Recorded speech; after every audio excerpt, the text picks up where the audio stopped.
Ao lerem aí onde se encontram com outras pessoas, o Evangelho de São Lucas, no capítulo 4, do versículo 21 ao versículo 32, debatam um pouco, introjetem a mensagem, a proposta que vocês captarem e nos preparemos para a reflexão logo após a vinheta, em nome do Pai, e do Filho, e do Espírito Santo.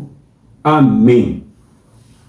Leia o Evangelho indicado e edifiquemos a nossa fé refletindo sobre o reino que Jesus nos propõe. Todos olharam e então dirão, vede como se amam.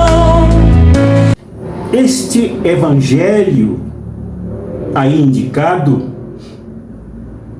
sucede o trecho que serviu de base para a reflexão do domingo passado. E trata do caso em que Jesus foi até a tribuna da sinagoga e leu no profeta Isaías, iniciando com o trecho: o Espírito do Senhor está sobre mim, pelo que me enviou para evangelizar, ou de acordo com traduções, levar as boas novas aos pobres.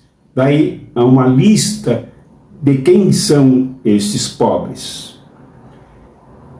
E agora, então, esse trecho inicia no versículo 21, quando diz que Jesus, ele pronunciou, então, após a leitura, envolvido pela prática do que acabara de ler, diferenciando-se de muitas pessoas na sinagoga e hoje nos vários templos, tanto semitas como outros mesquitas e igrejas e tal, em que as pessoas ouvem, deixam um bocadinho ali em torno das orelhas, talvez até sem entrar o que ouvem, e depois deixam para lá.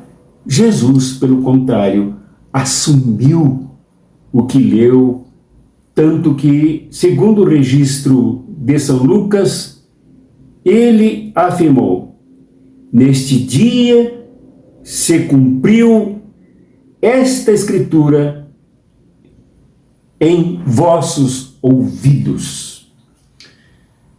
A partir daí, Jesus identifica a realidade onde ele vivia, onde ele estava, que disse, ao afirmar, diante da dureza, diante da divisão do auditório entre aqueles e aquelas pessoas que o admiravam, que o acolhiam com profundo respeito, consideração e também com a abertura para o que ele se dispunha a ensinar, e outras que ali se interessavam muito mais pelo legalismo, pela formalidade das leis e dos profetas, do que pela realização de seus conteúdos.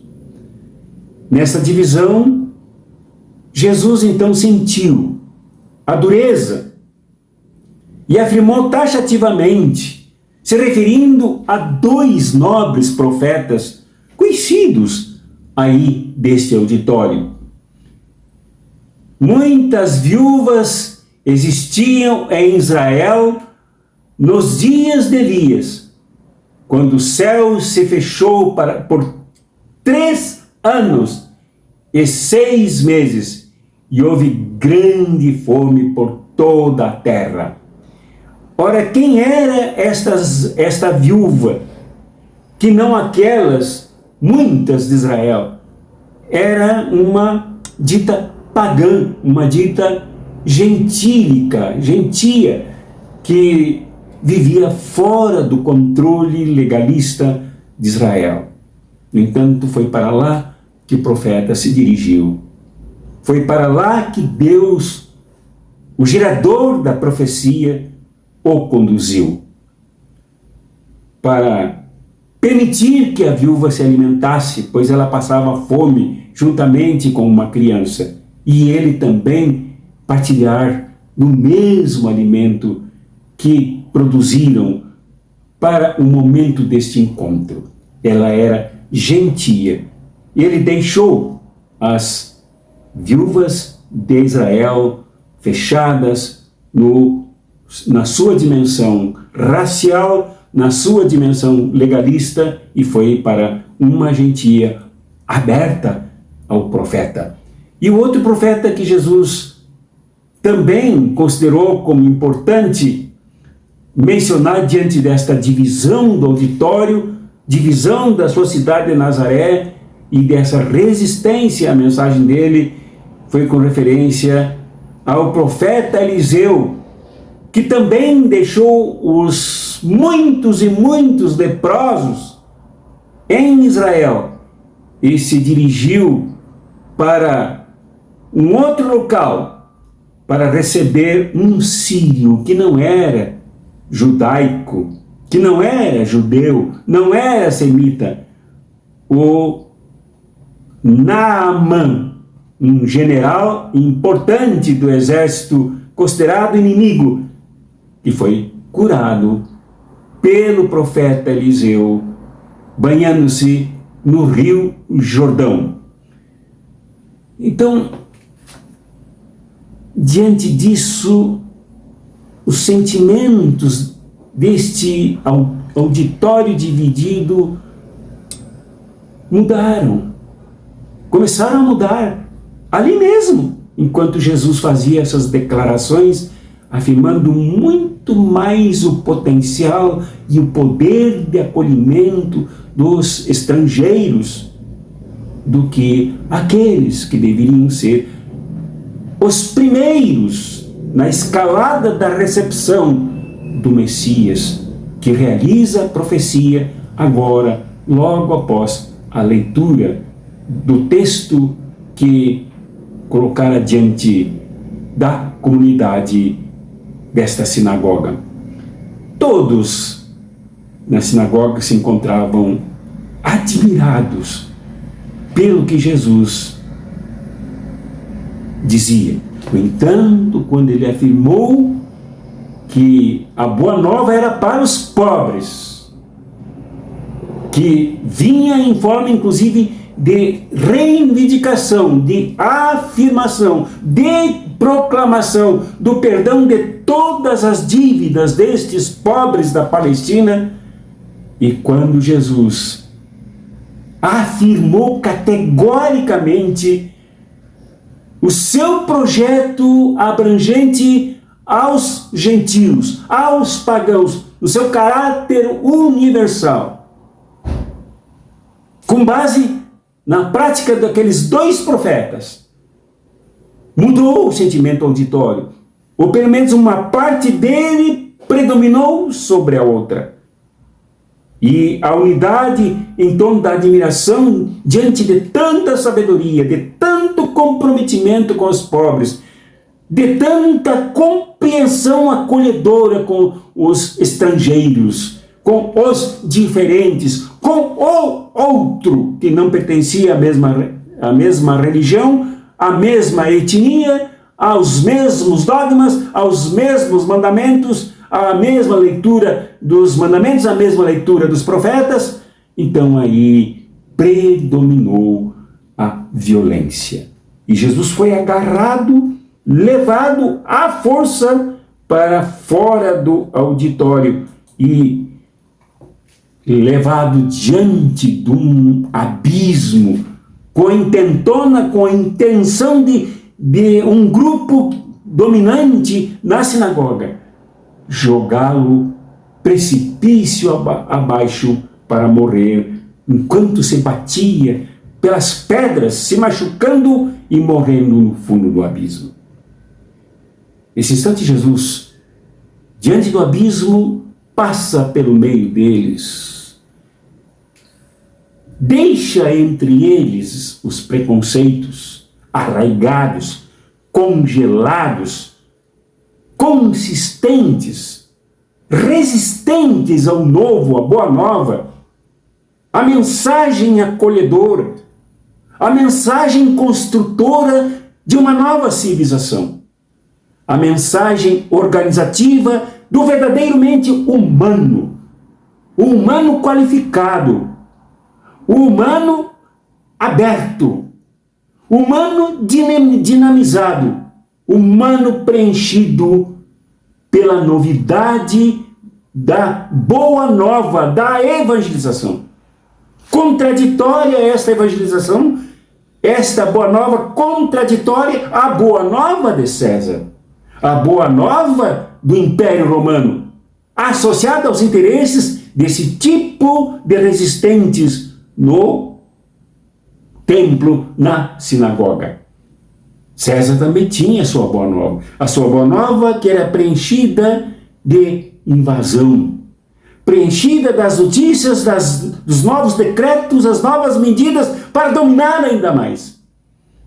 A boa nova de interesse dos dominadores, dos proprietários, dos que tomavam as terras, dos que tomavam o trabalho, dos que tomavam o suor, dos que tomavam as riquezas palestinas deste povo, para afirmar mais e mais leis e decretos de dominação. Esta boa nova de Jesus é contraditória a esta da dominação e que afirma libertação, perdão, um ano aceitável de perdão de todas as dívidas, econômicas, políticas, sociais e religiosas que realmente oprimem e massacram o povo inteiro. Diante disso, o lugar designado para eles era o abismo, era o precipício, era o assassinato, era a exclusão, era o cancelamento, era a morte. A mesma morte que eles dedicavam àqueles para quem Jesus deveria ser a boa nova, aqueles para quem Jesus devia ser o profeta, aqueles para quem Jesus deveria ser o Messias.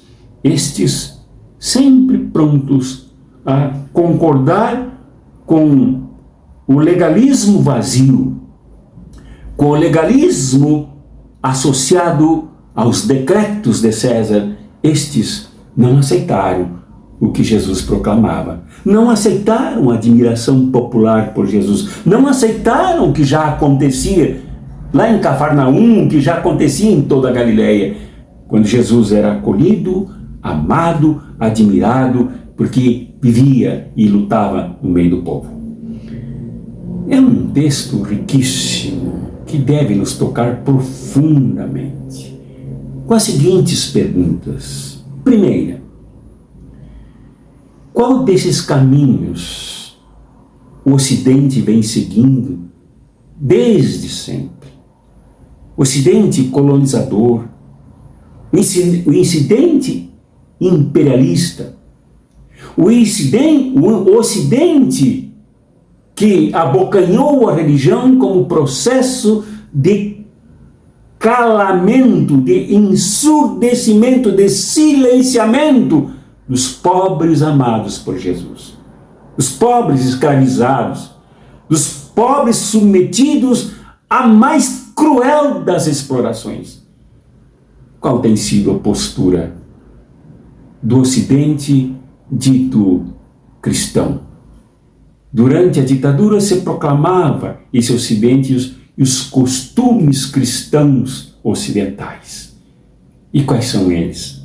São estes que jogaram o Jesus da sinagoga de Nazaré como filho de um operário, filho de José, como se reconhece nesse texto aqui. Jogaram este Jesus no abismo dos interesses opressores.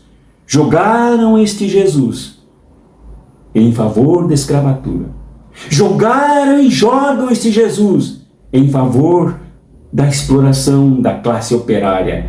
Jogaram e continuam a precipitar, mais do que intentona, Jesus no abismo da negação do seu projeto. Esta é a primeira questão. A segunda questão. Aqui Jesus nós seguimos. Os cristãos e cristãs tão fervorosos e fervorosas das igrejas neopentecostais, das igrejas pentecostais, das igrejas católicas, das igrejas provindas dos Estados Unidos, das igrejas nascidas e trazidas da Europa. Que Jesus seguem? É este Jesus admirado ou o Jesus jogado abismo abaixo? Mas tanto fervor, há tanto amor à Santa Eucaristia, há tanto amor aos santos. É possível funcionar como negação deste Jesus? É uma pergunta para ser respondida. No entanto, por último, será que as pessoas que lutam pelo povo, que amam saber que é preciso romper com o capitalismo, que é preciso romper com as sombras produzidas pelo seu associado fascismo e nazismo, e que não entram em igreja, não gastam tempo com orações, não gastam tempo com tentar entender a profecia somente formal, em compreender as leis, os legalismos dogmáticos somente para ingleses verem, sem prática, sem compromisso, sem entendimento real do que fazer com toda esta riqueza. Eu creio que muitas e muitas vezes a mensagem da Boa Nova, assumida por Jesus, de forma radical, de forma firme, é muito mais abraçada, acatada, acalentada, enriquecida e cultivada naqueles e naquelas que se negam a assistir missas sem compromisso com esse Jesus, a assistirem cultos sem compromisso com esse Evangelho de Jesus, a assistirem reuniões fervorosas em torno de dízimos, em torno de louvores e louvores, sem engajamento com o povo em favor do levante dos pobres, como cantou Maria, da derrubada dos poderosos seus tronos. Muitas vezes estes lutadores, estas lutadoras, são muito mais próximos de Jesus. E nós? E tu? E eu? Eu respondo por mim. Busco, tento me aproximar cada vez mais desse Jesus. Quanto mais a idade avança, tanto mais eu me sinto mais próximo desse Jesus, não porque daqui a pouco eu morrerei, mas porque eu sinto que Jesus quer a luta, quer o engajamento, quer a revolução, quer a transformação, não somente subjetivamente dentro de cada um, mas na sociedade, no mundo, para mudar esta cultura do ódio, essa cultura da intentona do abismo, essa cultura da alienação, essa cultura do vai com Deus, porque eu estou com Ele aqui para mim. Não quero saber das consequências disto. Pensa, meu irmão, pensa, minha irmã, reflitamos juntos e busquemos mudar, nos transformar à luz deste Jesus que tentaram jogar no abismo e que outros continuam jogando há 2000 anos. Em nome do Pai, do Filho e do Espírito Santo. Amém. Leia o Evangelho indicado e edifiquemos a nossa fé refletindo sobre o reino que Jesus nos propõe. Todos olharam e então dirão: vede como se ama.